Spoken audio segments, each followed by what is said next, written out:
I so far have not just put my automation cars into BeamNG, I've also put it into Assetto Corsa with a god-awful video. Oh, this is so infuriating. Yeah, basically just me fumbling around not really knowing anything about Assetto Corsa from the limited amount of time I played it. But also I put it into real life with an even worse video. Yeah, I tried to be funny. It was just cringe. But don't worry, I want to redeem myself and also add to this list of things where I have put my car into more and more inappropriate areas. Inappropriate.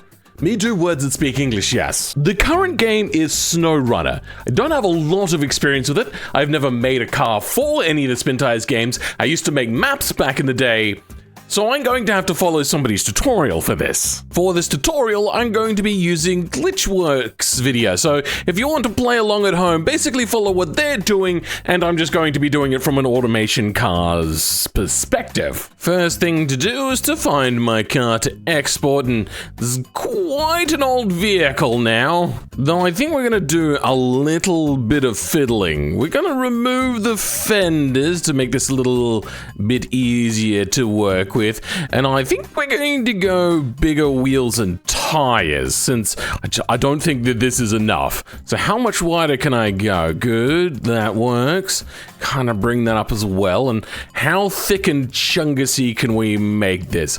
Ooh, pretty big. Good. Then chunky off-road? What about radials, chunky off-road? Yeah, that works. And before we export this, I have one important thing to tell you. I don't know exactly if this game is going to have transparency maps much like BeamNG does, so instead, I've once again chosen this body which has no cutouts. This is all made up of just some 3D shapes, so keep that in mind. For now though, we're gonna go and export, and I'm gonna make sure that I've got unbreakable fixtures and then export this. I grab said model from the vehicle's bloaters area inside of the code name there. We're gonna grab the DAE file, and this is where the work begins. And oh boy, there is a lot of work to be done. First of all, I'm not going to be modeling, leaving the model of the engine in, so that can go away. Differential can stay. Suspension is not quite in the right places, but I could look that up. By going into here, we have the main J-beam for this version, and then in here we have some variable stuff, and then on the suspension, X we're not going to worry about, though it is surprisingly offset, so we'll keep an eye on that. Then the Y, this is what we're going to be looking at mostly. And maybe that? I don't know why there's a Z offset. Anyway, 1.22. We're gonna go G to move, Y minus 1. Nope, that's not right. You know what? I don't understand. And instead, what we're gonna do is just kind of move it vaguely into place. You know what, actually? Nah, screw this. We're gonna go object, apply, scales. There, now all scales are set right. And apparently I have to rotate this around the middle here. So we're gonna go 3D cursor, rotate, and I think it's positive X is the right one. So rotate that by 90 degrees. And this exhaust, oh, you know what? I do need just the tip of it to come out here. So rotate 90 degrees around and plop you in there. Next step is to put wheels and tires in place. Oh, I'm an idiot. He literally then just goes on to say, you know what? You don't need the wheels and tires. Great! And at the end of the first episode, which wasn't too long, we've got ourselves some nodes rigged up. And now onto his episode of suspension. Rather simple to go through. Guy's not the greatest at Blender, but you know, if you played it 2 times, it's actually quite usable. First, however, apparently, this is a little bit out of order. We need to make ourselves a shape to fit basically the outline of the body. Now, they don't really say it, but this should be as low poly as possible. Try to keep it very, very simple. I'm basically just gonna get this to line up. Then I'm gonna put one loop cut about there, select that and make it fit there we go. Now, theoretically, you should have it go a little bit lower around here because there's an indentation here. But if a vehicle's rolled over, that's the most important thing. It's going to hit here and it's going to hit here. And then anything in the middle, generally not going to matter too much. Though, however, that is entirely up to you. I'm just going to keep it very basic. One, because, well, it's the right thing to do, and two, I'm lazy. The next part, he starts going into how to do weight painting. And it works for the most part, but we're going to do it a little bit different because we have independent suspension. It's not going to work perfectly, but it works kind of the way that it works in BeamNG as well. So if we go back to edit mode, we can get... So this is attached to the body, this part is attached to the suspension. I think if we actually go back to edit mode, if we have a look at front axle, yeah, everything is applied. I don't think I want that up, so hold on. Let's go back to edit mode, we'll grab these parts, go to front axle, select 0 there, and then assign. If we go back there, it's fixed that part. Okay, let's go back to edit mode, we're gonna go here, select that. There's a lot to go through here. These parts are going to not be assigned to the suspension, but instead be assigned to the root node. And I think I'm also going to do the same to this steering rack and sway bar to do the same sort of thing. I am doing this all out of whack. Now, apparently there is a better way to do this, but this is the easiest way to basically get good enough results. Now, if we have a look, the front axle will rotate everything in red. So the hub is going to move, this part here is going to move, and it's going to compress there, and then this is gradually going to stay with the it's weird, whatever, you get the idea. And that's going to move, but this part here, which is anchored to the body, is not going to move. Same with the steering column, all perfect. This, however, well, no, back here, if we go to object mode, it's kind of all hidden inside of the body.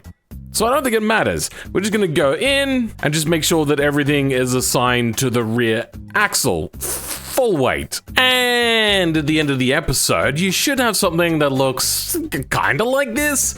This is starting to look a little bit like a Star Wars kind of AT walk or something, I'm not sure. But now, on to episode 3. And yay! Into the coding part already. This is fun. Fun times! Doing modding for fun. But hey, at least I get to be able to put my name in here by putting it in the descriptions area. And then back to Blender, we're gonna re-export, but it's FBX this time. So BeamNG works in DAE, but pretty much everything else I have ever seen, at least at some point, will work with FBX. Why do they use different formats? I don't know. And by the end of the episode, we get the luxury of having to deal with the jankiness that is the in-game modding system. Now, I know why they've done it this way and didn't try to use basically anything not garbage. They used an external service, which every single time I've used this has been like pulling teeth. God damn it. I don't know exactly what happened, but apparently whilst trying to do the converting thing, it busted. So let's try that again, shall we? Wait, what? Oh. It only stopped the converting thing. Later that same evening. Well, I think this is a tomorrow job considering it's 1 a.m. at the moment. I'll pick this up tomorrow. Maybe why do today what I could do tomorrow anyway? I woke up at a reasonable time today. Working for hours is currently 8:02 p.m. Well, we finally have it working. Now, I have done a lot of troubleshooting and trying to fix a lot of little different things, and I don't know how many errors I actually had, but the last thing that I did was went and joined the steering wheel up with the body and then made sure that it had all the weight paints. It turns out my error was that I forgot to give the weight painting to the steering wheel because I wanted to leave the steering wheel separate to do some stuff in the future so then I could make it animated, but we'll deal with that later. For now, we have got it working. Actually, you know what? Before I celebrate, let's go find it. For some reason, it's got a weird name. And yes, it does glow. But this is what we get at the end of the automation... sorry, at the end of episode 3. Wait, how do I actually place it? No, let me place it, please. Add? I don't think it's gonna let me add. Do I press done? No. Damn it. This is currently what I have working. Okay, the camera's a little bit jank. And, oh my god. Oh, I see the vehicle now. I was about to say that it's not working because I was only looking at it like this, but it turns out that the body is ginormous. I think I forgot to set the scale. I basically had to remake the entire thing. So let's go back 0.01 and then meters is set to centimeters. Then we're gonna export this again as an FBX, overwrite that, come back into here, go back to mod manager. Wait, no, hold on, I should remove my current vehicle. Then in mod manager 7 and 7, not converted, yeah, as you can see there's two versions of this vehicle now, and that's good. Let's go over to create, find our vehicle again, and look at that, it's almost perfect. Oh my god. Are we already there? Okay, let's, how do I switch vehicle? I don't know actually how to switch vehicle. Change truck?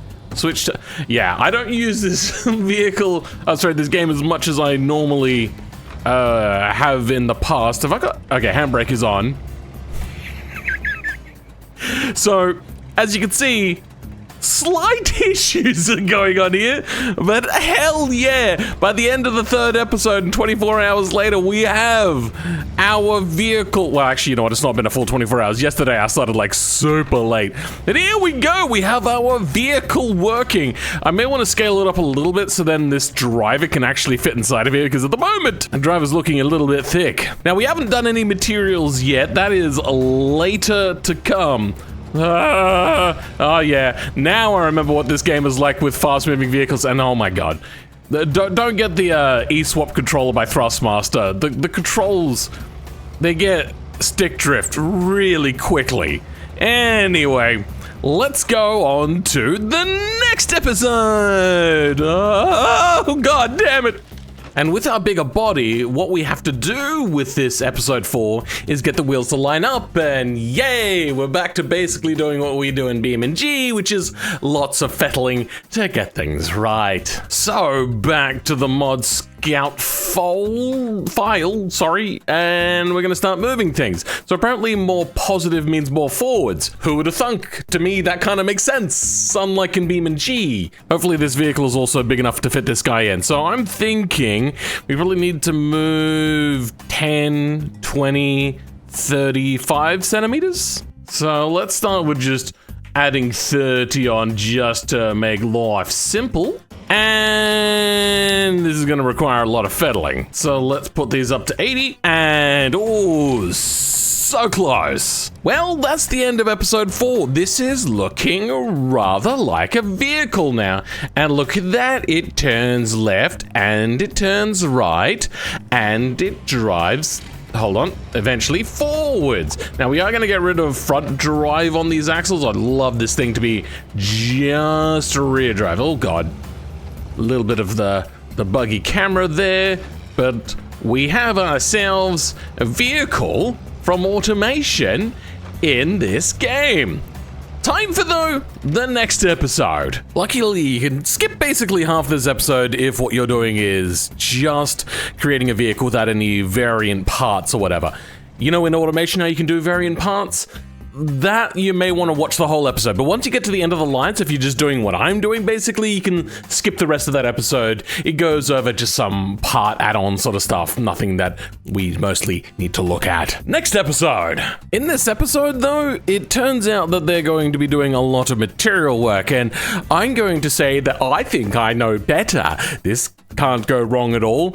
Because this already has an extensive material setup in it, what I plan to do is basically just try to transfer as much over from a .json main materials file to an XML file, which if we have a look at this XML, yeah, it's not really a one-to-one conversion, but I'm going to see how my results turn out. And what my idea is in the materials section, I'm just going to put in the materials that is automatically generated, and then we try to reload it in SNOWRUNNER. Oh, that's what is happening back here. Hold on, free cam this. Yep. Okay. I no ways around this, but I notice one big issue. What I think is happening is if we select a little bit of the body here and then go like that, yeah, you notice everything is really big here. That's not very good, but if we go to UV maps, this one, things fit in a lot better. Now, this is, okay, how do I do this? I think I get rid of every unwrap except the good one. So not this one. I don't know what this one is. Hold on, if we go select everything, that does nothing. This is for the exhaust mesh. Ah, because we added the exhaust mesh to this mesh as well. So we can get rid of that one, and I think we can get rid of that one. Wait, hold on, I have an idea. I learned how to do this from a comment, and this is how I fix the fact that I sometimes join things together before I make the UV maps match the same names, which is needed, so then we don't have, like, this is not unwrapped at all. Basically what we're gonna do is select everything except this little itsy bitsy corner here. Then we're gonna go hit P, then selection. Then after selecting that one, we're gonna remove this. Then after selecting this, we're gonna double click U, copy U, remove U, go to here, place the name in, select this one as well, then go join, then go in, select U and remove, and now this exhaust stuff is unwrapped in here. Nice. Converting again though, if we close this off now, we can at least see that everything is the right sort of scale, just not everything is painted. But that's not too much of an issue on what we're doing right now, because this is all going to be fairly monochromatic anyway. And then these little stripes you see running down the side, those are going to be blue. I have to make now blank material templates, basically, just to work here. To do this for this sort of stuff, we're going to go to this material here, and then we're going to open it up in GIMP. What we're going to do is grab, I think, like an eyedropper tool, if we can find that, and we're gonna select like a white material, probably like this number plate. Not wide enough, but you know, it's pretty close. Here's hoping that this works, and it turns out that it doesn't. Great. 346 minutes later. I'm confused. I'm looking at the part now where you could change the colors of your vehicle. My mind is just blown. It's nearly 4 a.m. We do, at the very least, have the car up and running. It's been quite the journey since I don't have the same software he does, but it does drive all around, much like any other vehicle. I've just noticed my exhaust is coming out of the wrong area. Jesus, this has been quite the frickin' journey. This has been like 2 half days, basically, or 1 half day and 1 full day of just trying to futz about and learn this. Hello, Shiny. Good evening, good sir. Do you have a mod.io account? You kind of need one to play with mods. I have played with mods before, so I hope Okay. do. You know, actually, what's your mod.io username? I can use that. I don't even know what the username is either, because I'm not actually sure I have this now, because I know I've used mods for this game before, but now you're telling me this one needs this outside the game, and now I have to go get another 5-digit code. Oh my god. Holy shit. Do you see the car there now? Should be 7 and 7? It is not here. I think I do have to reboot the game just. How do I invite you to a game? No, it has not appeared. I could certainly try and join. How do I do that? I don't know, man. The world is trying to fight me, and I'm fighting back. This host has 2 mods you don't already have. Do you want to subscribe to them automatically? Accept. Connection was aborted. Me too. Impossible to subscribe to mod. Fuck! Cannot enable this mod. Mod is not installed. Well, yeah, bitch, I know it's not installed, but, like, I want to install it. Searching for a session. This host uses 1 mods that you do not have. Do you want to subscribe to them automatically? Oh, please. Impossible to subscribe to mod. Fuck! Oh, hang on. Here we go. Hang on. Hang on. I've got some hope. I've got your car to show up by re-signing in. However, the creative mode still doesn't fucking work. Hello. I mean, are you moving? Somewhere. You've got no driver. I'm moving. You're over here for me. On my screen, you're still sitting in the garage square where you spawned in. You're not going to believe the message that just... Hold on, let me try this again. My message said, I do not have enough RAM. What? What the fuck? How much RAM do you have? 32 gig. Some dependent mods are missing. What do you mean dependent mods? There's one. Truck not available in North America. You're not going to believe what I just did. I closed the fucking game. I have some news. If you're smiling, stop. Your car is not in this list. Here we go. Here we motherfucking go. Hey, Shiny Odd has joined the game. Okay, I exist. The little funny vehicle exists. And guess what? The signal is red. It's fucking red. And yeah, okay, your vehicle's here. Oh my god, it might be happening, Phil. It might be fucking happening. Leave garage. I see you. Do you see me? I do see you. I'm Drive. right next to you. Shit.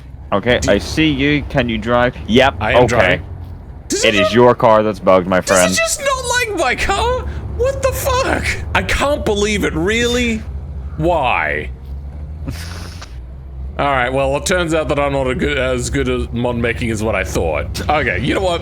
It's fine. Just give me your thoughts on my automation car. It's basically just a two-wheel drive version of the Scout.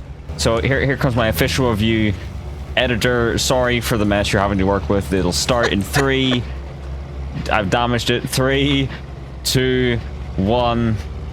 Okay, Phil, this is a nice banana car you've got here. And if I spam the little shifting button, I can even get the wheels to spin up and I can get it to slide around. Look at that. I'm not getting into the garage. Kicking up a little bit of dirt on concrete. Don't know how, but I'm doing it. It's fun. It skids about. It looks like a track car. It has like the speed of one though. I'm going to see if I can spam the gears here to get it to shift up quickly. Yes, it has some raw speed. In fact, I've taken 6 engine damage. That's how fast it is. It is unrivaled performance. It's actually self-destructing. Are you? What do you mean? I'm giving an honest review for this car currently. It is self-destructing as I'm driving it. Okay, I'm now on the road. It is drifting in the rain. It is wet. It is in a tree. It's dead. Okay, so basically, I think your car's really good except for almost every single bit of it.